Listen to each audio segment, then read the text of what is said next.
Hello friends, good morning.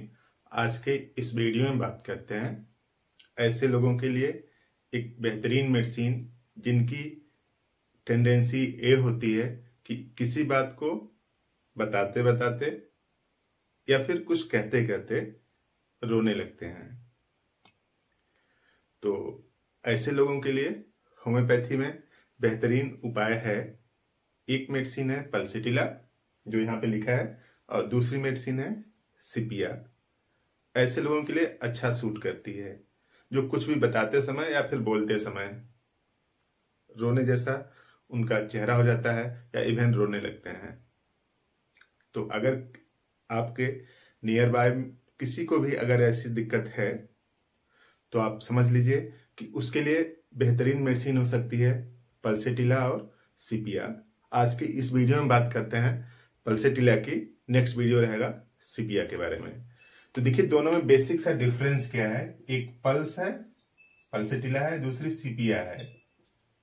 दोनों में weeping tendency है, यानी ये भी अपनी बात बताते बताते या फिर जल्दी से रोने लगते हैं। लेकिन इस सीपिया में क्या है, यूटेराइन ट्रबल है, यानी यूट्रस में भी कुछ दिक्कत है, जिससे यूट्रस प्रोलैप्स हो सकता है, यानी जो अंदर वाला पार्ट है यूट्रस वो बाहर निकल सकता है। तो यूटेराइन डिजीज है और उसके साथ साथ रोने की टेंडेंसी है। और जो हर्पिस सर्सिनेटस है तो इस तरह से आइसोलेटेड स्पॉट में है, इस तरह से, जिसको रिंगवर्म बोलते हैं। तो इस तरह से अगर है तो उसकी मेडिसिन क्या है, सीपिया। और पल्सीटिला में इस तरह से है कि यहां भी वीपिंग टेंडेंसी है लेकिन ड्राइनेस है, ड्राइनेस ऑफ माउथ का ड्राइनेस है, यानी आंख से आंसू तो आ रहे हैं लेकिन मुंह सूखा हुआ है। तो ऐसा जो अगर डोमेन है तो आप पल्सीटिला के हैं। तो पल्सीटिला को बेसिकली ये समझा जाता है कि फीमेल रेमेडी है, लेकिन ऐसा नहीं है। सिम्टम्स किसी से भी मैच करे तो आप उसको दे सकते हैं, चाहे मेल हो या फिर फीमेल हो। तो वीपिंग टेंडेंसी है और उसके साथ साथ माउथ ड्राई है, सूखा है, प्यास नहीं लगती। पहला इंडिकेशन देखिए, वीप्स इजली विथ थ्रस्टलेसनेस, रोने की टेंडेंसी है, आंख से आंसू आ रहे हैं लेकिन मुंह क्या है, सूखा है, ड्राइनेस है। और दूसरा सिम्टम्स है सिम्टम्स चेंजिंग। जो भी सिम्टम्स हैं, जैसे स्टूल है, चाहे पीरियड का है या फिर किसी टाइप का सिम्टम्स हो, वो चेंज कर रहा है। सॉफ्ट स्टूल, हार्ड स्टूल, जल्दी मेंसेस, लेट में मेंसेस, ज्यादा कभी कम। तो इस तरह के सिम्टम्स चेंज हो रहे हैं। इवन जो दर्द है वो भी बॉडी में अपनी पोजीशन चेंज करता रहता है। कभी सर में दर्द, कभी पेट में दर्द, तो कभी यूट्रस के आसपास दर्द, तो कहीं पे इस तरह से पेन भी शिफ्ट कर रहा है। Symptoms changing, even pain rapidly shifting from one position to another position in the body. इधर उधर पेन शिफ्ट होता रहता है। तो शिफ्टिंग पेन, उसके साथ साथ थ्रस्टलेसनेस और वीपिंग टेंडेंसी पल्सीटिला को कंफर्म करता है। अगर ये तीन सिम्टम्स अगर मिल जाएं तो आप पल्सीटिला का एक डोज दीजिए, देखिए बेहतरीन रिजल्ट आने लगेगा।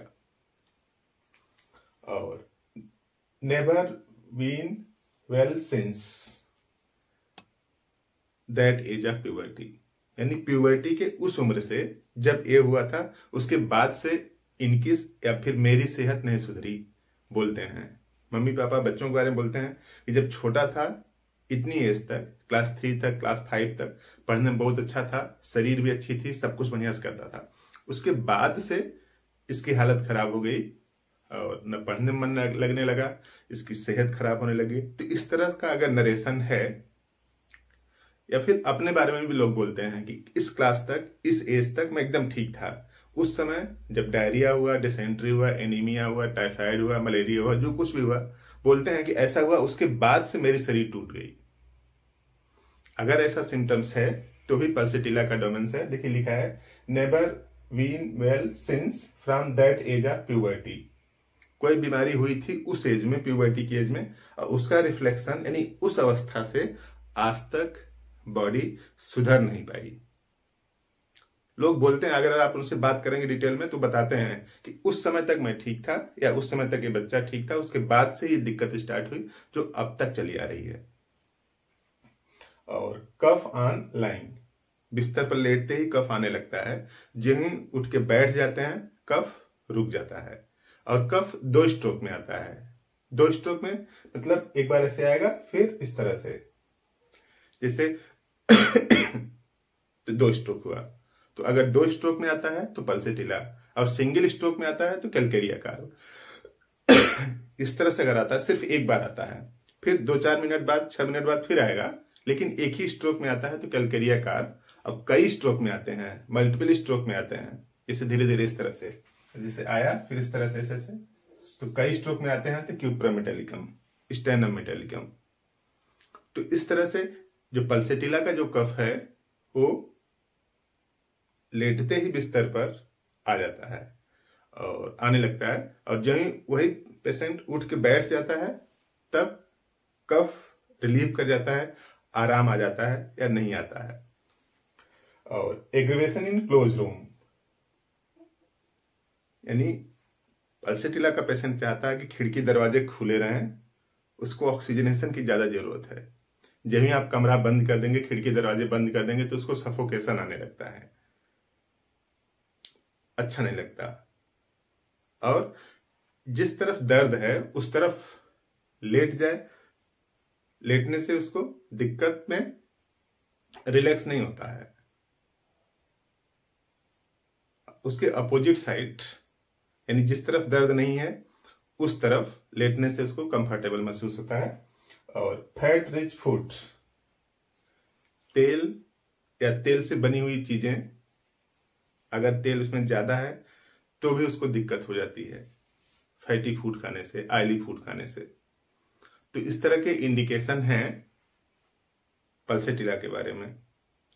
पल्सेटिला बेहतरीन मेडिसिन है, ठीक तरीके से काम करती है। अगर 2-3 सिम्टम्स मिल जाएं तो समझ लीजिए कि ट्रायंगल बन चुका है, और उस ट्रायंगल पर वो मेडिसिन बेहतर काम करती है। तो पहला यही है कि थ्रस्टलेसनेस, पेन चेंजिंग, शिफ्टिंग और वीपिंग टेंडेंसी। तो आपके नियर बाय में देखिए कई लोग होंगे इस तरह से जिनकी मेडिसिन है पल्सेटिला, और पल्सेटिला से उनको आराम हो सकता है। तो इसी तरीके के और बेहतरीन वीडियो आपको मिलते रहें। चैनल को सब्सक्राइब करना पड़ेगा, नीचे जो रेड कलर के बटन दिख रही है दबा के उसको काला कर दीजिए, सब्सक्राइब हो जाएगा और आपको नया नोटिफिकेशन मिलता रहेगा। तो आपने पूरा वीडियो देखा, थैंक यू।